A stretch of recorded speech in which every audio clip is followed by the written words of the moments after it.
So, welcome to month 2. Laws of influence in conversation. All right, laws of influence in conversation. Now, as previously discussed, again, like all good conversations, as we talked about, we're going to be all over the place. These isn't every law of influence in conversation. This is some of the key ones in conversation, and heard and taught and experienced and internalized in a way that you have probably never thought about it before. So, Brian, I want you to imagine that you are a trial attorney, all right, and you have a client who is being accused of murder. All right? And at the crime scene, they found a gun, and his fingerprints were on the gun.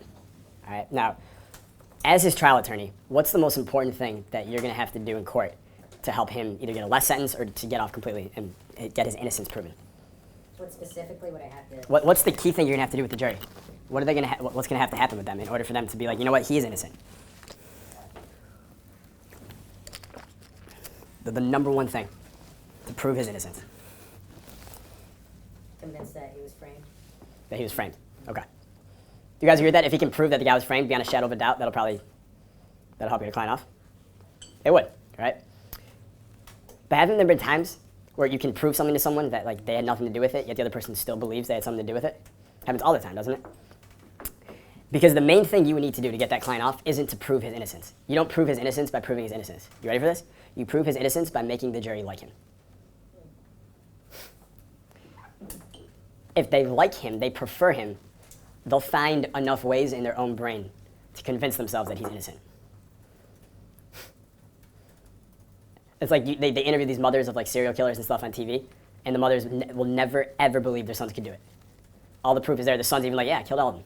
Right? But they're like, no, not my son. He's framed. Someone got to his head. They can never believe it. They love him. Stronger than Mike. They love him. The main work of a trial attorney is to make the jury like his client. That's Clarence Darrow, right? One of probably the top attorney of the 20th century. Okay?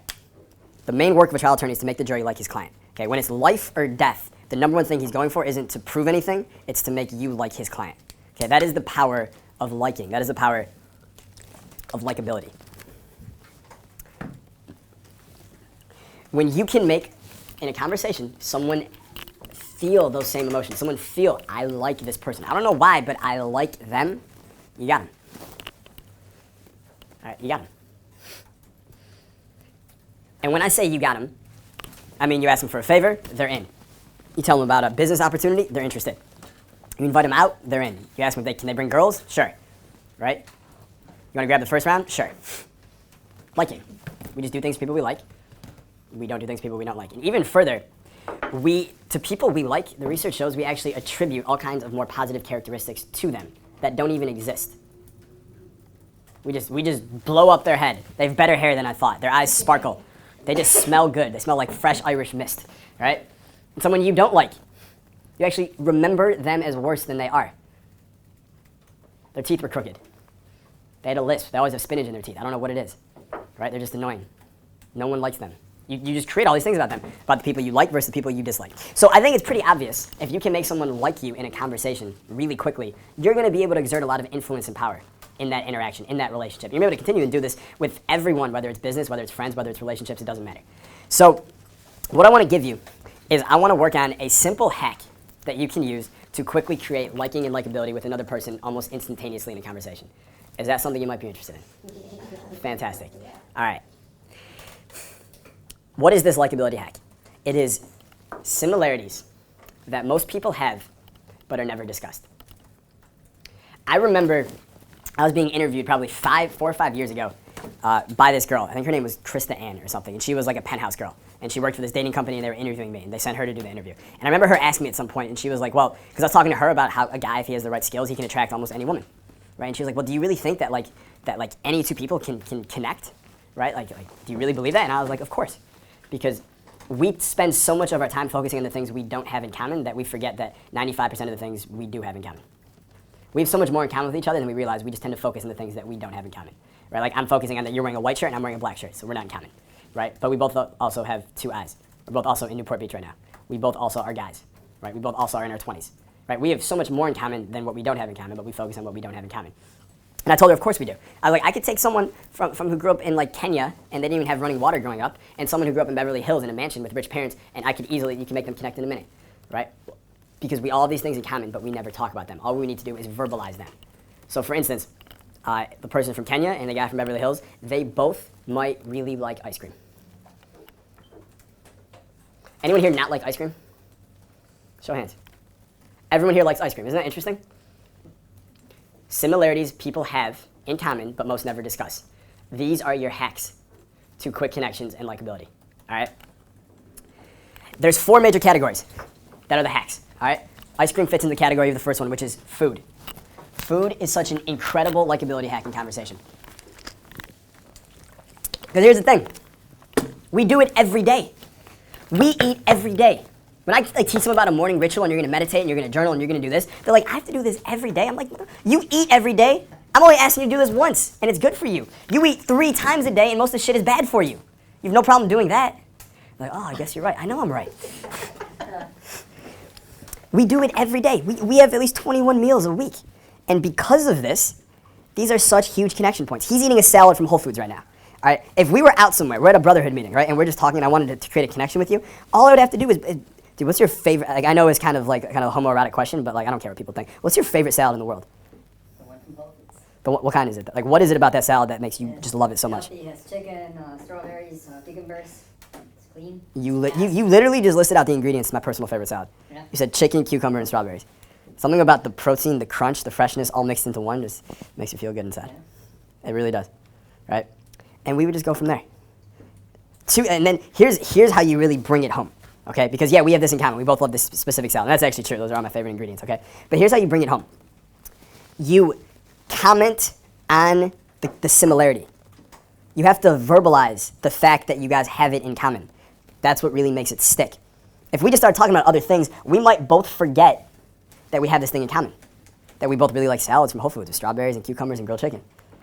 But if I verbalize it, it's like, it just drives it in there. It sticks, right? So we have that conversation, and then I say something like, isn't it weird that like 2 heterosexual dudes are like sitting here talking about how much they love salad from Whole Foods? And you start laughing, right? And you're like, yeah, did I call it the connection? Do you guys see the difference? I see a look over there. It's like, you get this, Mario? Yeah. You got this? Okay. I'm checking it out. Yeah, you're in trance. It's all good. So next All time I right. eat this, I'm gonna think about you. What's that? Next time I eat this, I'm going to think about you. Yeah, well, I don't want you to not think about me. Only on the good bites, all right? Only on the good bites. Yeah. But when you call it out, it makes it so much deeper. I remember I was in Phoenix last month, and I'm talking with a guy who, honestly, I have very little in common with. We got dinner together with a few other people. And he is a self-defense expert. He was a Navy SEAL for like 16 years, and now he goes around the world teaching corporate trainings and stuff about how to defend yourself, and he's a badass. And we're sitting there and we're talking, and we have similar worldviews. We obviously self-reliance and different things like that. Like, we have a lot of similar worldviews, and we're connecting, but it's not quite clicking, right? It didn't. I could feel that connection wasn't really driven deep. And then I made a comment that was basically like, dude, and he's like 30 years older than me. And I said, dude, isn't it weird that like we're from like 2 completely different generations, yet we have so much in common? And he goes, yeah, it's weird. The minute I said that, everything changed. It was like we were brothers. Okay, I called out the connection. It's not enough to just have it. It's so much stronger when you can call it out. And did you notice both the ways that I said these things? It wasn't like a low status trying to let you know we have a lot in common. It was like a isn't it weird kind of thing. It's a better framing, right? Isn't it weird that 2 hetero dudes here are just like sitting here just talking about salad and loving it, right? Isn't it weird that we're from like 2 different generations, yet we have so much in common? Do you guys see the difference there, yes or no? Yeah. Perfect. All right. So we have food. What else is there? Favorite TV shows, okay? And I know in this room, no one here ever watches TV. I know that, and I know that's not true, all right? But TV shows are another one of those things. You hear best friends talking about what happened on last night's episode, and they get more into it than their own lives. It's probably a good way to connect with someone if it's that important to them, right? So TV shows. Here's another one, and this is a new one. This has only happened in the last couple of years, okay? Memes. Memes. Who here likes memes? Who here doesn't know what a meme is?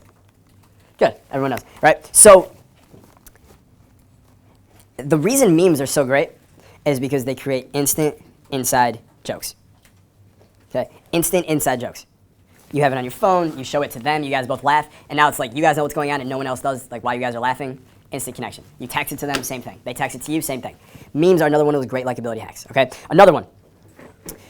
And it depends on the crowd, it depends who you're talking with, but books can be an extremely profound way to connect, okay? Books. And now here's the thing, here's what's interesting, here's what I've found. you're not going to create that much of a connection, that much likability, because you guys spent 20 minutes talking about your favorite characters and your favorite parts of Atlas Shrugged. Okay, that's not going to really do it. What does it is your simple, like, just that moment where you both talk about how much you love that book. You do, right? It's the, we both love that book. That's kind of where it starts, and then where it gets amplified is when you make the comment, and this is where you create a lot of similarity, when you contrast it against how most people would have no idea what we're talking about. Most people have never even heard of Atlas Shrugged. Most people would start the first 10 pages and give up because it's too long. By doing that, are you solidifying the bond between you and them even stronger? In that us versus them frame? So when you have a similarity and then you contrast it in the us versus them, it amplifies it 10 times more.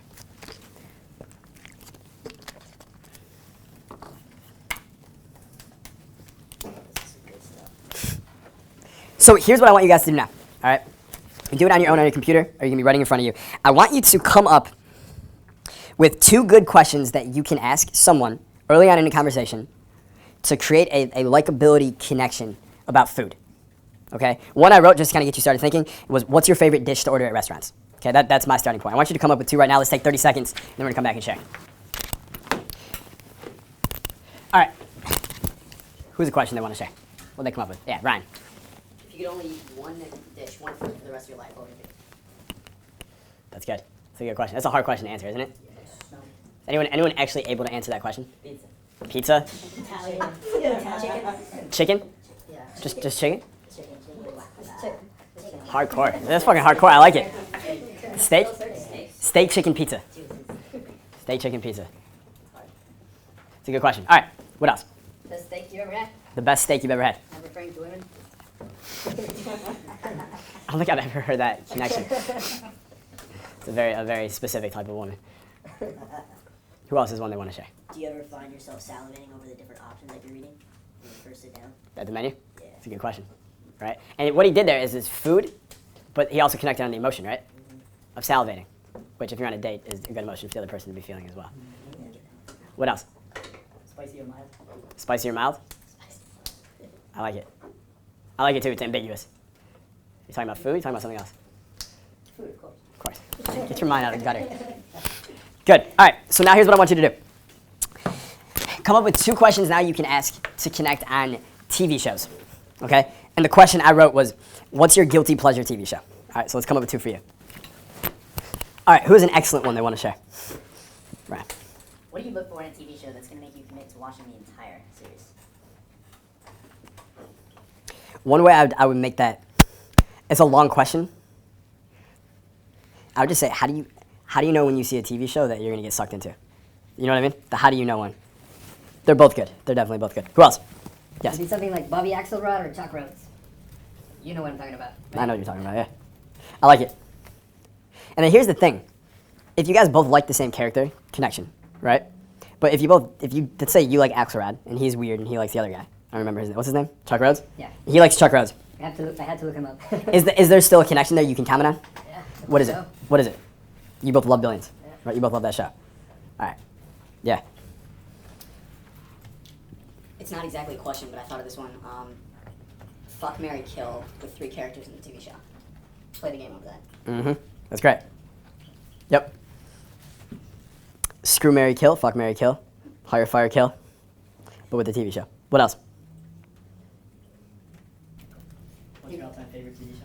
Perfect. Yeah. You don't need all the razzle dazzle. That's a great show. That's great. Was that yours? no, Okay. I kind of like specified on one TV show. So I was like, when you watch Sons of Anarchy, are you attracted from danger or the curiosity of what's going to happen next?